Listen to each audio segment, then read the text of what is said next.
অনেক সময় মানসিক অত্যাচার শারীরিক নির্যাতনের চেয়েও অনেক বেশি কাঁদায়, আর সেই মানুষগুলোই আমাদের বেশি কষ্ট দেয়, যারা আমাদের বেশি আপন।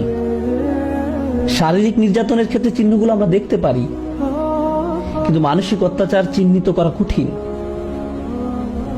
আমার আজকের আলোচনার বিষয় দুটি। এক, নিজের দিকে ভালোভাবে তাকিয়ে দেখুন আপনি নিজে দোষী কিনা, আপনি অবিচার করছেন কিনা। দুই, নাকি আপনার উপরই কোনো অবিচার করা হচ্ছে। আপনার উপর অনেক বিষয় নির্ভর করে। যদি আপনার প্রতি অন্যায় চলতে থাকে তাহলে একসময় আপনি ভেঙে পড়বেন, নিজের দায়িত্বগুলো ঠিকমতো পালন করতে পারবেন না।